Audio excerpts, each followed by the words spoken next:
The firm is made up of those top senior people who direct the royal family, but also the grey suits. And in sense, those high senior figures, the Queen is even run. Prince Philip was run. And these royal figures are run by a team.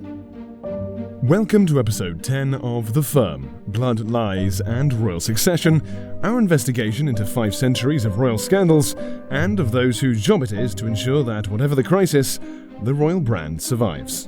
Whether you're looking at senior advisors or the very famous, very visible senior members of the royal family, their common goal is preserving the monarchy for another 1,000 years. In this episode, we're going to take another look at the woman who was at one point arguably the most hated royal figure of the last 50 years, and how the establishment machine has managed to rehabilitate her image almost completely.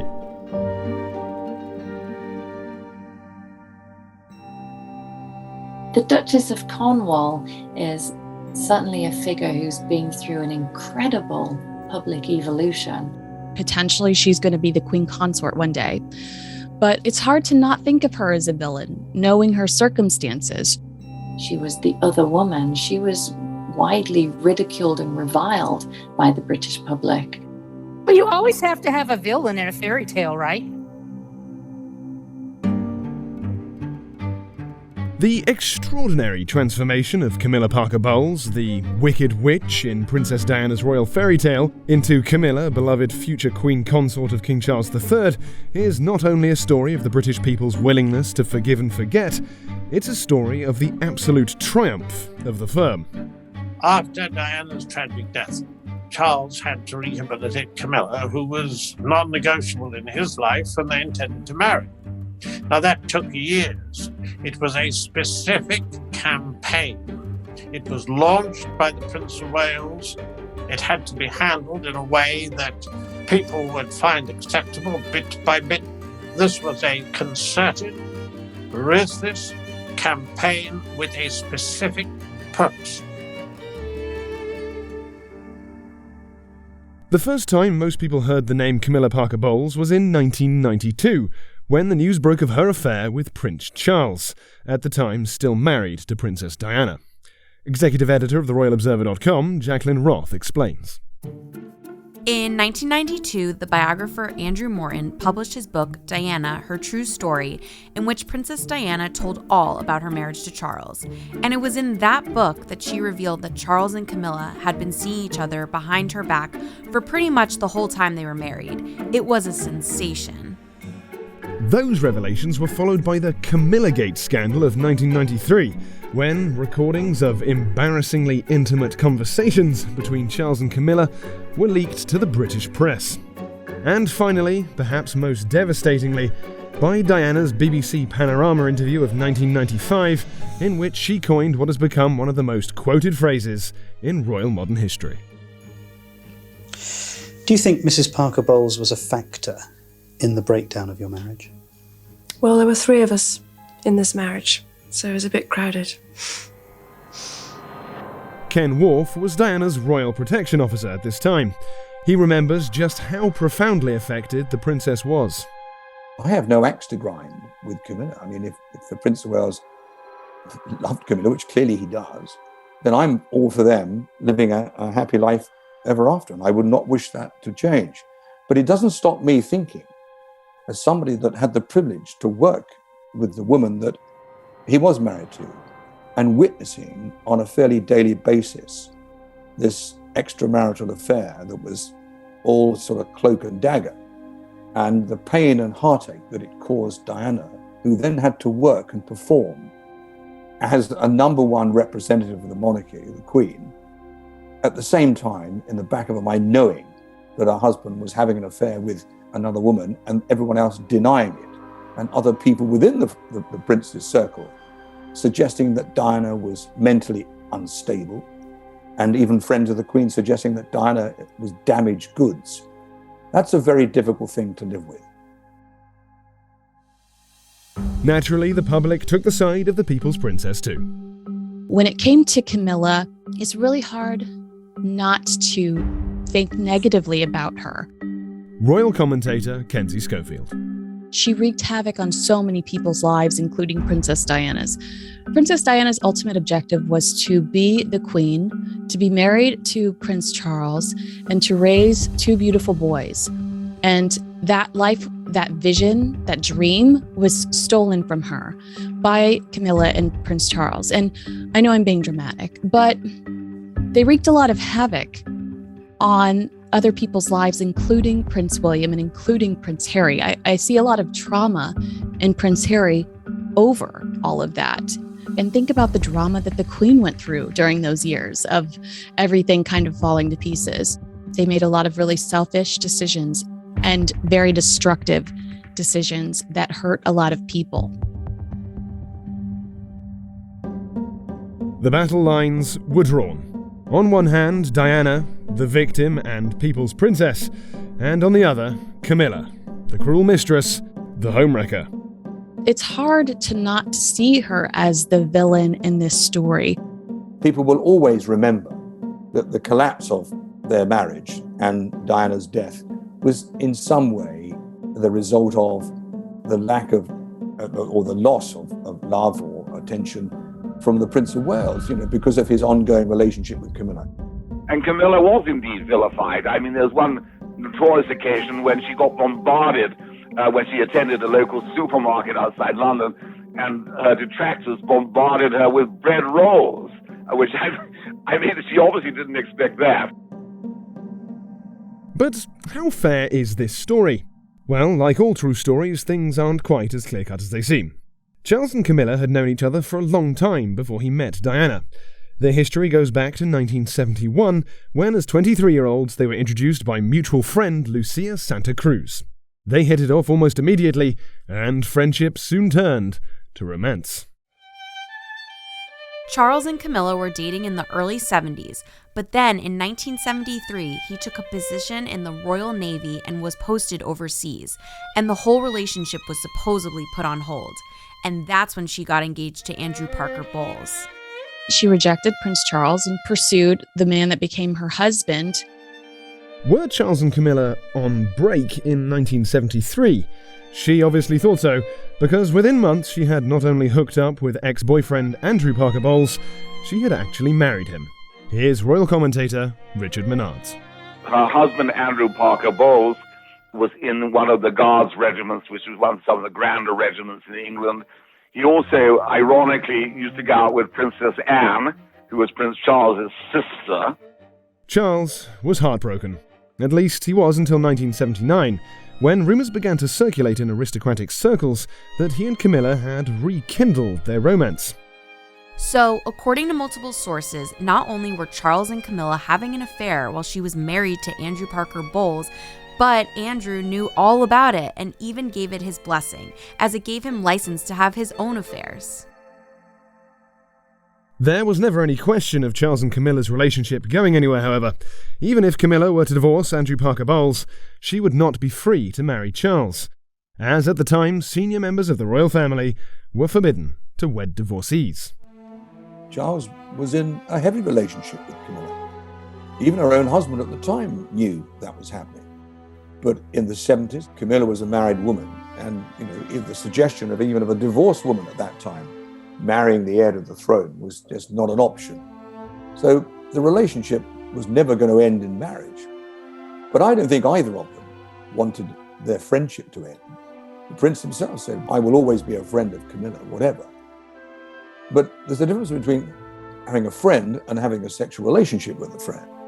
Additionally, the pressure was growing on Charles, by this time in his 30s, to find a nice, wholesome, virginal bride who could provide a suitable heir. In 1980, he began a relationship with 19-year-old Diana Spencer, and on July 29, 1981, they married. And, of course, Camilla was considered the mistress of Prince Charles, and Prince Charles thought he could continue that relationship even after marrying Princess Diana in 81. Sadly, as we now know, that Camilla was forever present throughout the short marriage time that Diana and the Prince of Wales had. But if Charles thought that the kind of louche, aristocratic, moral ambiguity that meant that Camilla and Andrew Parker-Bowles were happy for each other to have affairs would also be shared by his new wife Diana, he was horribly wrong. Here's Royal Protection Officer Ken Worf. You take any relationship whereby, as Diana so succinctly placed in her Panorama interview when she said that there are three of us in this marriage, that's very difficult for anybody under normal circumstances. You try to imagine what it's like for somebody whose face and whose every movement is relayed on the world stage. Everything they do, everything they don't do, and everything that other people want to make up. Diana had to live with the existence of Camilla before they were married and right through her life until her death, that Camilla existed. As Kenzie Schofield revealed in a previous episode, so blasé was Charles about his adultery, he even wore cufflinks gifted to him by Camilla on his honeymoon with Diana. I'm so curious myself to know what really defines cheating. And I'm sure that there's no real answer. But to me, to be wearing an ex-girlfriend's cufflinks on your honeymoon, to carry around pictures of your ex-girlfriend in your diary on your honeymoon, that doesn't say that they ended their relationship to me. So I feel like there was emotional cheating throughout the relationship. We know of one instance where Princess Diana did confront Camilla at Camilla's sister's birthday party.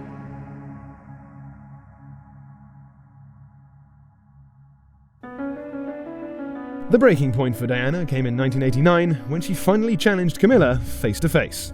She walked downstairs and Camilla was privately talking to Prince Charles and another man, and Diana asked if she could be alone with her, and Charles, of course, shuffled upstairs. And Princess Diana said, "I know what's going on." And Camilla said, "You have everything you want, everything you could ever want. All the men fall in love with you." Ken Worf was with Diana at that confrontation. But you mentioned this party. This was late on when Camilla's sister, Annabelle Elliot, had her 40th birthday. And Charles and Camilla were invited to that party.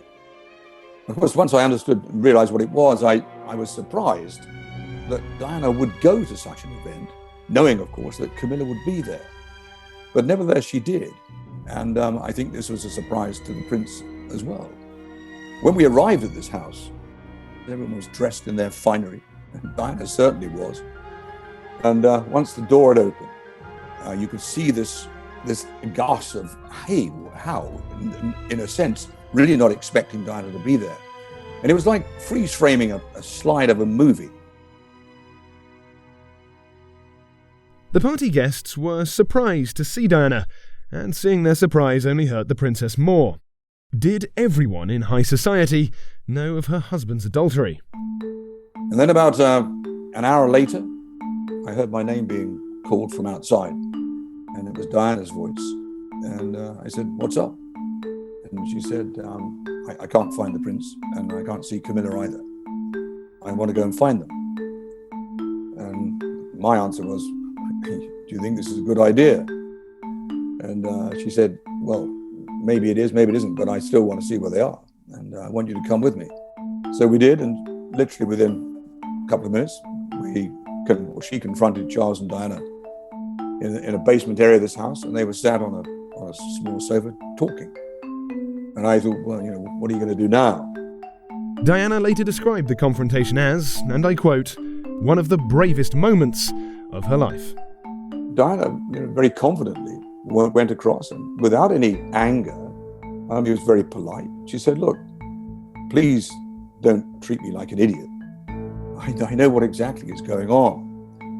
Expecting some sort of reply from Camilla, or at least the prince. But Camilla then said something which was, strangely strange to me, which she said, "Well, it's all right for you. You've got two wonderful boys." As if that might just end the conversation and we'd all go back to normal. But of course, it didn't. And if there was ever a chance of a reconciliation, now that opportunity had gone. 3 years later, British Prime Minister John Major announced the legal separation of Charles and Diana. 2 years after that, Camilla and Andrew Parker-Bowles also separated. By 1996, both couples were officially divorced, And tragically, a year later, on August 31st, 1997, Diana was killed in a car crash in Paris. Here's executive editor of theroyalobserver.com, Jacqueline Roth. So then Camilla Parker-Bowles was like public enemy number one. People were not only angry about the fact that she'd been Diana's homewrecker, they were almost blaming her for Diana's death. Royal reporter Bill Hoffman says that in the wake of such anger, Camilla did the smart thing and kept a low profile. Well, it's funny, Camilla, she was very, very quiet. I think she realized this was a time not to really say anything and just let the family handle it and let the PR machine of Buckingham Palace handle it, because she was thought of as Cruella de Vil. She was thought of as a family breaker, and that, of course, takes two to tango, and Charles was just as guilty of anything that she might have been. So I think that you have to, give her a little bit of slack, but she remained fairly quiet. And with that quietness came a slow manoeuvring of Camilla's position within the family. After the dreadful press she got while Diana was alive, the last thing the firm wanted now was for Camilla to be cast as the wicked stepmother after her death. Royal reporter Eloise Parker explains. After Diana's death, I think everyone was sort of stunned into silence. Now, this sort of gave Charles and Camilla the quiet opportunity to forge a relationship together outside of the spotlight. And I think what you saw happening behind the scenes was Prince Charles primarily supporting his sons through this period of incredible trauma, but also bringing in Camilla. He was able to bring her slowly into their lives without suddenly producing a stepmother. You'd only hear things behind the scenes from quote-unquote sources of the tabloids saying, well, she wants to be queen, well, she wants this, she wants that. We don't know for a fact. Probably, but maybe not, who knows. But I think she was fairly good about keeping quiet at the beginning. Eloise Parker also explains that her presence at the time was more likely a comfort to grieving William and Harry, rather than a source of resentment. She's their father's companion and great love. They know her children. They grew up very close to Camilla and her children, and they all kind of ran in the same circles. So I think it probably seems more jarring to us from the outside to see Camilla sort of taking her place at Charles's side than it perhaps did for William and Harry, for whom this happened very slowly, and they were already very familiar with her. They knew her family, they knew her children, and this was really more about public acceptance than private acceptance, if that makes sense.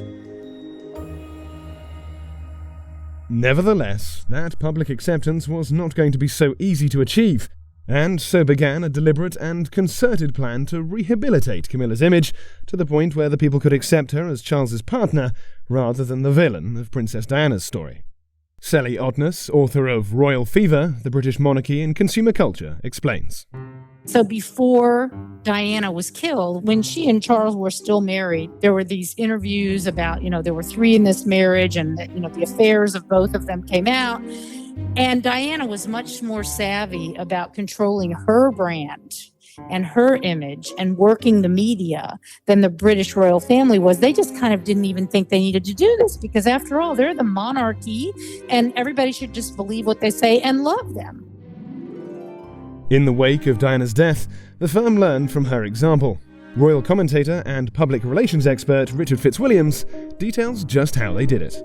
It was understood that a campaign that had to get Camilla from being, well, I can't say she's the most hated woman in England, that was a cliche, but she was certainly, after Diana died, she went to ground. This had to be changed. There's no doubt it was a very controversial time. This was a specific campaign.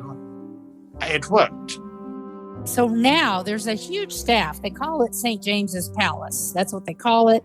That's where everybody's located. It's right up the hill from Buckingham Palace, around the corner. And there's a big staff of public relations folks who work for the different members of the royal family. So William and Kate have their own people, Prince Charles and Camilla have their own people, that kind of thing. The way this was very gradually handled, and as I say, it was over several years. I think it was the case that Camilla met the Queen at, I think it was a function involving King Constantine of Greece. These certain things were released with specific intent to the newspapers. For years, Diana had used the media to her advantage, leaking stories or photo opportunities to the press in order to present a narrative she was in control of. Now, St James's Palace employed the same tactic for Camilla. The facts of the matter were that when Charles and Camilla were seen together for the first time, it was at a party at the Ritz. And I mean, that was an international event. And also, it eventually involving William and Harry, involving the Queen. The fact that Camilla took tea with William, the fact that the Queen happened to meet Camilla at a certain function, the fact that Charles and Camilla were seen together and so forth, the way, step by step. So it was about 7-8 years, and it was done brilliantly. It was done brilliantly. So brilliantly, in fact, that on February 10th, 2005, just 7.5 years after the death of Diana, the palace announced that Charles and Camilla were engaged to get married. He was very determined that she should get married to him. There's one occasion that was supposedly the breaking point when the Duke of Westminster's daughter got married at Chester Cathedral, and he was taking Camilla, and he was told that he would be sitting in the front row with his mother, the Queen, where Camilla was going to be put at the back of the bus at the cathedral. And he decided, well, that enough is enough. We're going to make this legal and get married. The Royal Marriages Act meant that Charles still had to get permission from the Queen to marry, but the rule forbidding marriage to divorcees had been overturned in 2002. Initially, I think the Queen obviously was very protective of the royal family and what Camilla's involvement in the royal family might do to the reputation of it. But I think that obviously Charles being determined to marry Camilla as he did, I think the Queen has rather got used to her. If you'd said after Diana's death that Charles and Camilla would be married by 2005, I don't think you'd have found many people who believed it. The wedding of Prince Charles and Camilla Parker-Bowles took place in a civil ceremony at Windsor Guildhall on April 9th, 2005. If the Prince of Wales' first wedding had been a lavish, international affair, a celebration of all the pomp and majesty the royal family could command, this couldn't have been more of a contrast. The service itself was decidedly low-key, with only a few members of the couple's families in attendance. Even Charles's mother, the Queen, was not there. She, along with Prince Philip, later hosted a blessing at St George's Chapel and a party after. Amongst the guests at that wedding was Grant Harold, former butler to Prince Charles. I remember, I was very lucky. I was there as a guest, and I got a phone call from London to personally invite me to the wedding, to let me know that the Prince and the Duchess were personally inviting me. And so I was at the wedding, and I saw how all the members of the royal family interacted with them. And most importantly, I remember the Queen giving a wonderful speech, a really funny speech. But what I do remember was the love and respect for both of them, which was very, very special. So literally from day one, the relationship with the Queen and Camilla, the Duchess, it's always been a good relationship, and I've witnessed that. Of all those outside the royal family themselves, Grant Harold was perhaps the best insight into Charles and Camilla's relationship, as well as how she was viewed by the other royals. Do you know what's interesting? When I joined the royal household, it was only about 6 years since Diana, Princess of Wales, had died, 6-7 years. And there was still a lot of strong feelings about, the breakdown of the marriage between the Prince of Wales and obviously the Princess of Wales, and also Camilla Parker-Bowles. There was a lot of that. And when I joined the household, in fact, when I had my meetings with the Prince, I actually met Camilla Parker-Bowles, as she was then. So when I met her, I was slightly excited because I thought, this is quite amazing to meet her as well. And then, I got to know her, and I really like her because she's very down to earth. She is very kind. really kind, and doesn't ask you to do things that she's not prepared to do for herself. According to Grant, far from being the wicked stepmother, Camilla is a warm, surprisingly down-to-earth person. Give you a silly example, I've even had on occasions where she'll offer to make a cup of tea or, to do stuff. And as a butler, you think that's our role. So she's very much hands-on and happy to do things herself. But yet she's very good at fitting in as the wife of the Prince of Wales. She's such a great character. I mean, if you even Google, I think it's Prince Charles and Duchess of Cornwall in hysterics or giggles, there is many occasions where I've witnessed it, where they'll be together and they get the giggles, and it's the funniest thing you've ever seen. And, you end up laughing, everyone ends up laughing. And that's the kind of lady she is. She's got that kind of wonderful way about her. And far from being one of the stuffy old guard that Diana was supposedly fighting against, actually rather good fun. I've got to share one wonderful little story with you, just going back to the Duchess of Cornwall, what she's like as a person. I remember being told that she was out on a walk and bumped into some American tourists. And the American tourists said to her, this is years and years and years ago, it was probably soon after they got married, and they said to the Duchess, they said, isn't this a beautiful estate? They said, this is actually they were telling the Duchess, this is part of the Balmoral estate. So being the lady she was, she was very much, oh really, that's amazing. And they said, yes, and this is the bit that really got me. They said, yes, and sometimes when you're out and about, you might bump into a member of the royal family, so keep an eye out. And apparently she just said, what she did, she said, well, I will keep an eye out. Thank you for that. And carried on. And I remember when I was speaking to them at this, and I said, did you not kind of want to say to them? And she said, well, I didn't really want to, I think they were so excited about meeting the royal, she just didn't want to kind of say anything. So that just gives you an idea of that kind of character. She's just very unassuming, happy to chat to people, but she's not there saying, oh, I'm such and such. That's the character she is.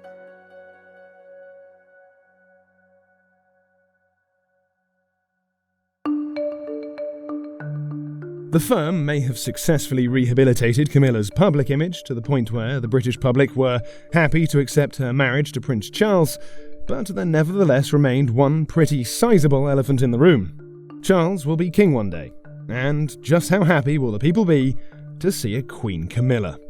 Charles wanted to manage his marriage to Camilla Parker-Bowles. He wanted the country to accept that. He wants to crown her.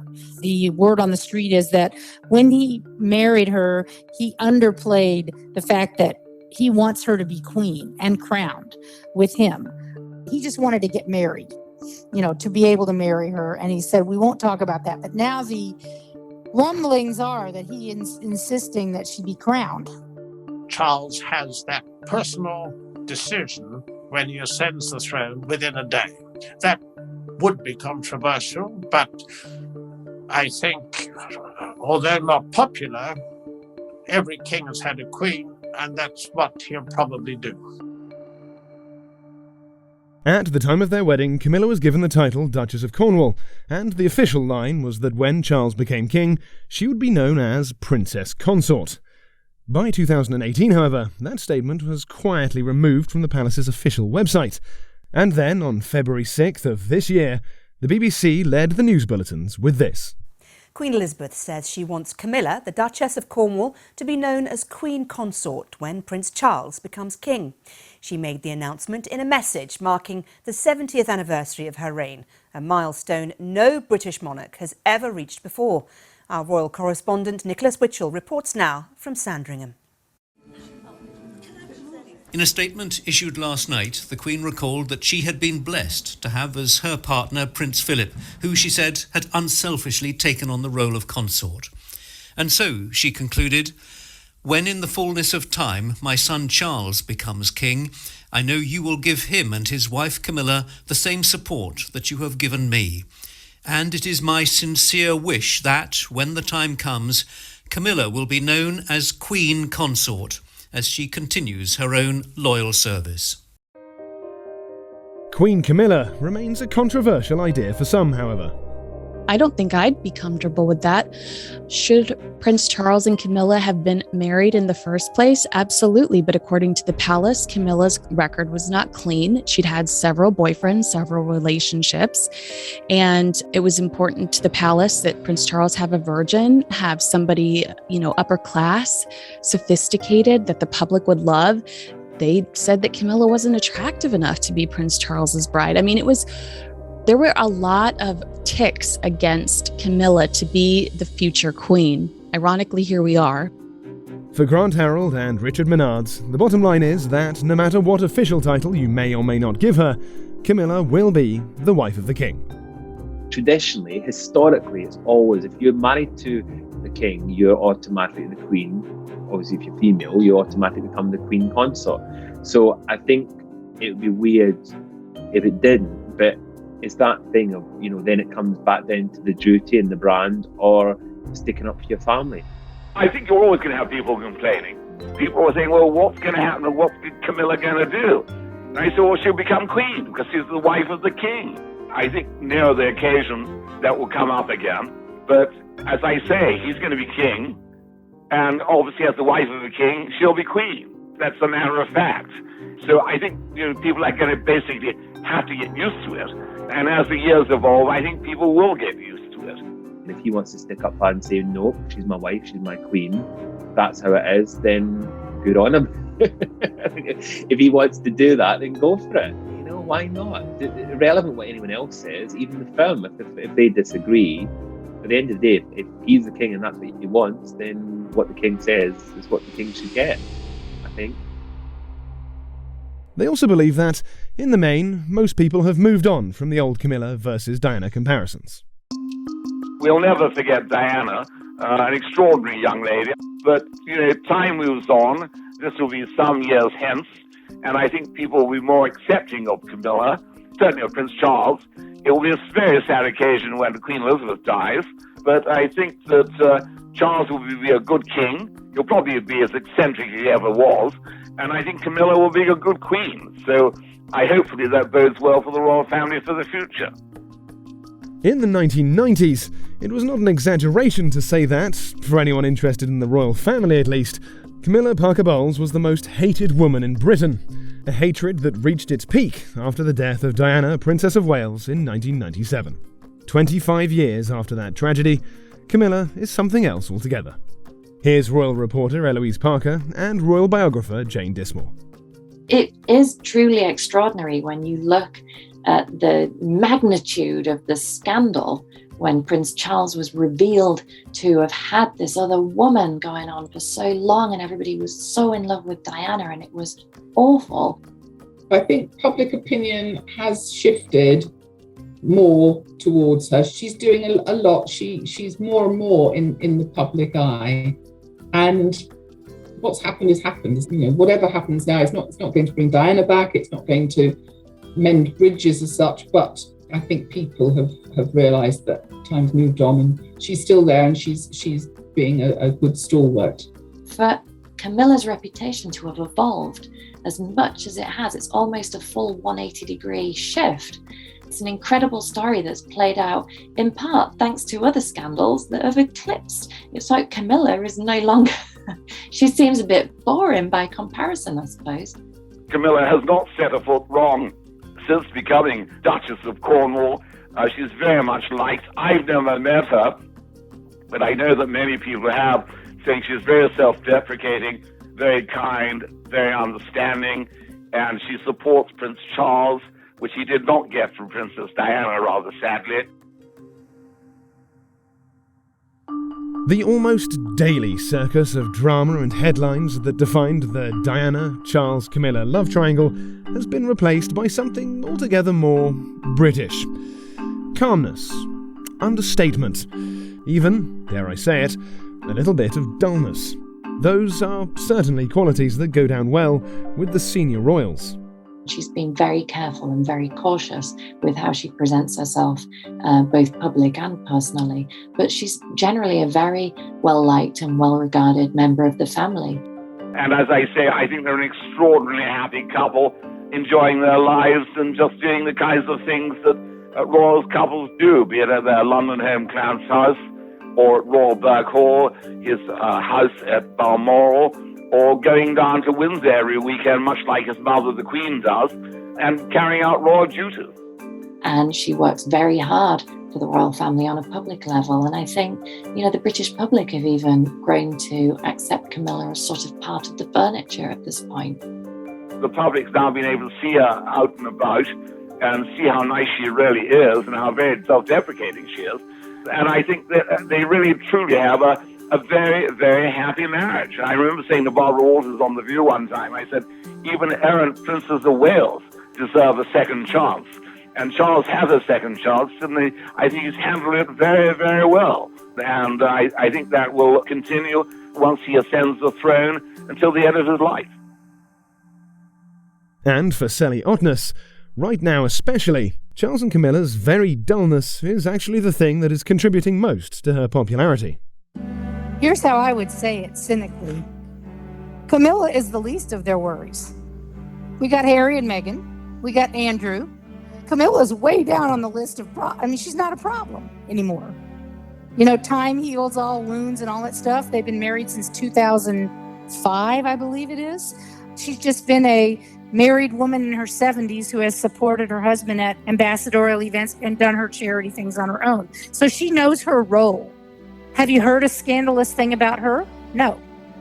That's popularity both with the public and with the firm itself.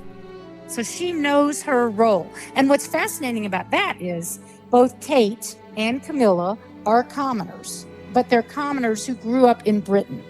And they understood that when they married into this institution, these were the rules. Okay, duty is the big thing. The royal family's big brand promise. And we talk about the brand promise in marketing for different brands, like, Coca-Cola, the brand promise is refreshment or whatever, right? The brand promise in the royal family is duty to the country. Camilla, Kate, they get that totally. The extraordinary turnaround of Camilla's fortunes and her public standing, from the wicked witch to respected future queen consort, remains a triumph of public image handling by the firm, but also perhaps a testament to something much simpler and much more powerful: love. There's no doubt Charles and Camilla are deeply in love with each other. And looking back now, you can see that they've always been in love with each other. It was just a case of the right person at the wrong time. Charles was in a situation with Diana where, there was that sort of ridiculous thing, really, a situation of there not being any virgins left in Europe for him to marry. He had to have somebody who was Protestant, he had to have somebody who didn't have a past to come back and embarrass the family. And it was sort of a desperate looking around as, who have we got? If that necessity hadn't been there of finding the Protestant virgin bride, etc., who knows? He may have married Camilla much earlier on and various lives would have been saved, etc. It's very easy to talk with hindsight, isn't it?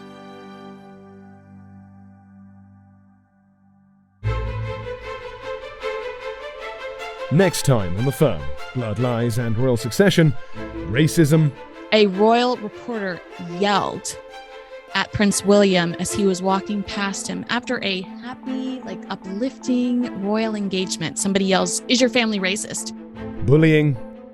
So far as the courtiers were concerned, there's little doubt that they had a very different attitude to Meghan. That she didn't get on with quite a number is undoubted. That several claim they were bullied by her. And a family divided. It has really truly felt like perhaps Prince Harry and Meghan Markle's objective is to, I don't want to say bring down the monarchy, but they're certainly not showing them in a good light or trying to enhance their brand in any way, shape, or form. Harry, unfortunately, is completely entranced by her, and he has gone rogue under her administration.